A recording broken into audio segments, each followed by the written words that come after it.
प्रभु का पत्र। मेरे प्रिय, सुबह तुम जैसे ही सोकर उठे, मैं तुम्हारे बिस्तर के पास ही खड़ा था। आगे बढ़ने से पहले आप सभी भक्तों से विनती ही कि इन कथाओं को संपूर्ण सुना करें।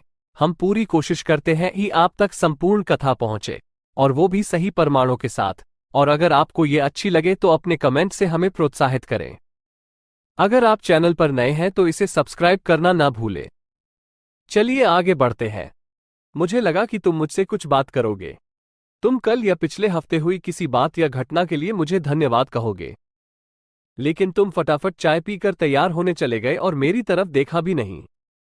फिर मैंने सोचा कि तुम नहा के मुझे याद करोगे, पर तुम इस उधेड़बुन में लग गए कि तुम्हें आज कौन से कपड़े पहनने हैं। फिर जब तुम जल्दी से नाश्ता कर रहे थे और अपने ऑफिस के कागज इकट्ठे करने के लिए घर में इधर से उधर दौड़ रहे थे, तो भी मुझे लगा कि शायद अब तुम्हें मेरा ध्यान आएगा, लेकिन ऐसा नहीं हुआ। फिर जब तुमने ऑफिस जाने के लिए ट्रेन पकड़ी तो मैं समझा कि इस खाली समय का उपयोग तुम मुझसे बातचीत करने में करोगे, पर तुमने थोड़ी देर पेपर पढ़ा और फिर खेलने लग गए अपने मोबाइल में, और मैं खड़ा का खड़ा ही रह गया। मैं तुम्हें बताना चाहता था कि दिन का कुछ हिस्सा मेरे साथ बिताकर तो देखो, तुम्हारे काम और भी अच्छी तरह से होने लगेंगे। लेकिन तुमने मुझसे बात ही नहीं की। एक मौका ऐसा भी आया जब तुम बिल्कुल खाली थे और कुर्सी पर पूरे 15 मिनट यूं ही बैठे रहे, लेकिन तब भी तुम्हें मेरा ध्यान नहीं आया।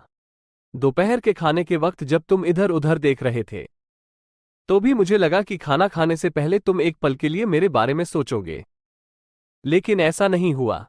दिन का अब भी काफी समय बचा था। मुझे लगा कि शायद इस बचे समय में हमारी बात हो जाएगी, लेकिन घर पहुंचने के बाद तुम रोजमर्रा के कामों में व्यस्त हो गए। जब वे काम निबट गए तो तुमने टीवी खोल लिया और घंटों टीवी देखते रहे। देर रात थककर तुम बिस्तर पर आ लेटे। तुमने अपनी पत्नी, बच्चों को शुभरात्रि कहा और चुपचाप चादर ओढ़कर सो गए।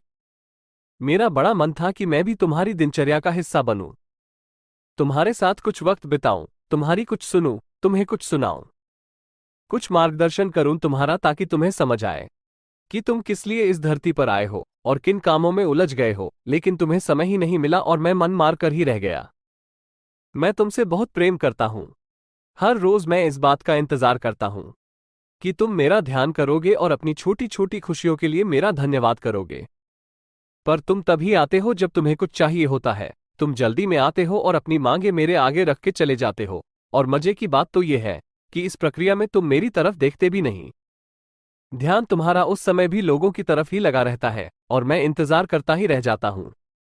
खैर कोई बात नहीं, हो सकता है कल तुम्हें मेरी याद आ जाए। ऐसा मुझे विश्वास है और मुझे तुम में आस्था है। आखिरकार मेरा दूसरा नाम आस्था और विश्वास ही तो है। तुम्हारा ईश्वर। 5 मिनट उस ईश्वर को भी दो जिसने हम सबको ये जीवन दिया है। फ्रेंड्स, आपको ये वीडियो कैसी लगी? आप अपने कमेंट्स के द्वारा हमें अवश्य बताएं।